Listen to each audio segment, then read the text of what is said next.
That sounds like a good genre, actually. Dark, magical action. And I'm pretty magical. So You are. You are very magical. Felt like...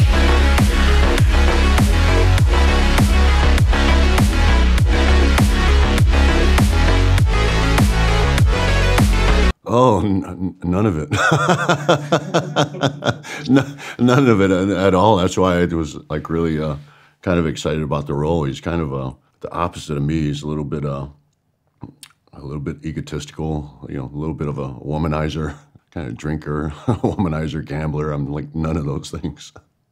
Well, that's why, you know, I thought the role would be kind of fun. I'd prefer to play someone who's not like me. So, you know, it feels like I'm acting.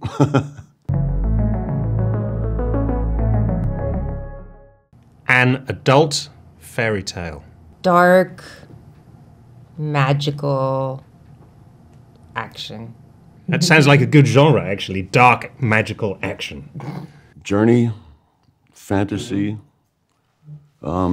Western.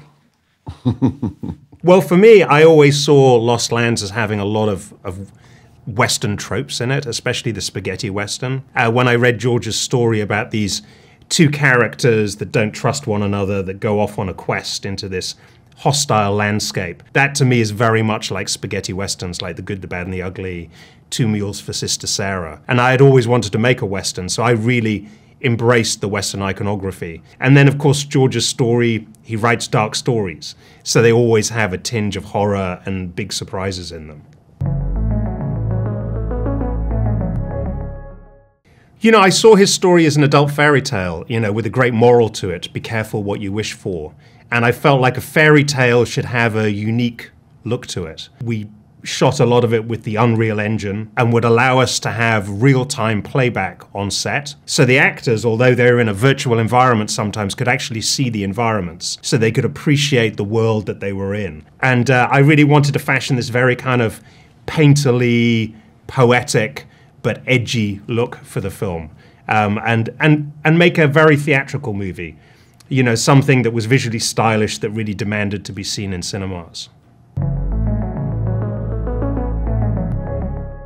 You know, for me, it's always been a dream to play a fantasy character because I'm such a huge fan of fantasy literature. So to just be a magical entity without, you know, being created from DNA or, you know, exposed to some toxin or antitoxin or virus.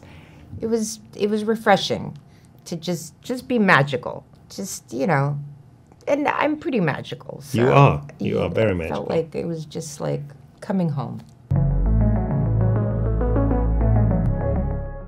You know, Dave is just one of the loveliest people that we've ever worked with, and he is so down to earth and just such a nice guy and such a team player. He made it very easy to get along and to work with, to improvise, to just collaborate with. It wasn't very challenging. She's really easy to get along with. I don't know, it just happened organically. I just felt comfortable with her. I was already a fan, and I kind of let her know and got that out of the way, and that made her immediately comfortable with me. And I don't know, it just happened organically. We were comfortable with each other and had naturally good chemistry. There's certain people that bring tension with them everywhere they go, and Dave is not one of those people. So, of course, when he was on set, everybody just felt easy and that we could talk and you know, we could create together. Well, it was definitely wonderful for me seeing the first scene of Milla and Dave together, because we actually started shooting just scenes with Dave, and then we folded Milla into the process. So the first scene we did with the two of them together was the campfire scene. And the chemistry between Alice and Boyce is so important for the movie, their partnership, that, you know, when I could see the kind of the way the chemistry was working between them on that scene, I was very, very happy. Passion and believing in what you're doing. You know, I think fight sequences demand all of your attention and all of your focus. You know, you need to be able to really sell it to an audience. It's all about the actors selling the emotion of the fight scene. It's what I love about watching Milla fight, is you really believe it. You're really in there. You know, and she's obviously not trying to hit anybody. She's not trying to do any damage.